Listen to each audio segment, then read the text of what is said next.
শান্ত করে রিল দেখতে হলে উঠে বসে পারো, কারণ এখানে হয়ে গেছে এক গুরুতর অপরাধ। শীতের মধ্যে ঠান্ডা হাত দিয়ে একজনকে মার্ডার করার গুরুতর চেষ্টা। চলো শুনে নিই সেখানকার জনসাধারণের কাছ থেকে কি তাদের বক্তব্য। আমি রিপোর্টার চিন্টুর সাথে ক্যামেরাম্যান পটলা, ঠান্ডা টিভি। তো বন্ধুরা, আমরা চলে এসেছি ওই পার্লারের ভিতরে যেখানে এই গুরুতর অপরাধটা করা হয়েছে।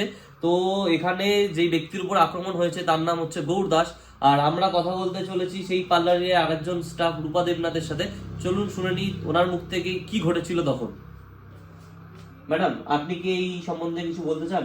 কি বলবো বলো, প্রত্যেকদিন মতো সকালবেলা যেরকম আমরা কাজে আসি আজকে এসেছি, গুজগাছ করে কাজ করছিলাম, সেরকম চাপ ছিল না। হঠাৎ করে দেখলাম একজন মুখে রুমাল বেঁধে আসলো। ভাবলাম হয়তো শায়দ কাজ করো, কিছু করাবে, কাস্টমার হিসেবে এসছে। আর তার মধ্যে গৌর এখানে বসেছিল ঠান্ডার মধ্যে কুকড়ে, তার হাতে ঠান্ডা জল টপ টপ করে পড়ছিল। সেই হাত গৌরের ঘাড়ে, কি বলবো, ঘাড়ে শরীরে হাত দেওয়াতে মানে চোখের নিমেষে কি হয়ে গেল বুঝতে পারলাম না। আজকে গৌর আমাদের কি বলবো, একসঙ্গে কাজ করি তো, হাসপাতালে মৃত্যুর সঙ্গে লড়ছে।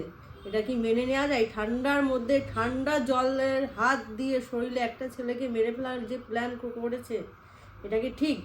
এটা ঠিক নয়। তো আপনারা শুনে নিলেন রূপা দেবনাথের বক্তব্য। ইতিমধ্যে আমাদের মধ্যে আরেকজন প্রেজেন্ট আছে যিনি বাইরে বসে চা খাচ্ছিলেন।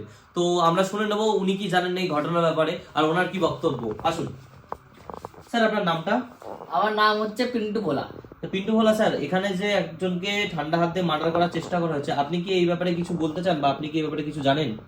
আমি শুধু এই জিনিসটাই বলতে চাই, মাইকটা স্যার, মাইকটা সরি, আমি শুধু এই জিনিসটাই বলতে চাই, যেখানে আমরা ছেলেপেলেরা 1 মাস ধরে চান করছি না, এত ঠান্ডার মধ্যে ভালো করে মুখ ধুতে পারছি না জলের ভয়ে, আর সেখানে একটা ছেলে বসে আছে, সে একজনা কিভাবে ওকে ঠান্ডা হাত দিয়ে মারে। তাহলে ভাবতে পাচ্ছেন যে এটা কত বড় অন্যায়, কত বড় অপরাধ। আমরা তো শুধু এটার মধ্যে একটাই জিনিস বলবো যে আমাদেরকে ন্যায় চাই, নাহলে আমরা আন্দোলন করব। আপনারা শুনে নিলেন এখানকার জনসাধারণের কি বক্তব্য। তো এরকম ধরনের আরো খবর জানতে চাইলে আপনারা প্লিজ সাবস্ক্রাইব করুন আমাদের চ্যানেলটাকে আর লেগে থাকুন ঠান্ডা টিভির সাথে।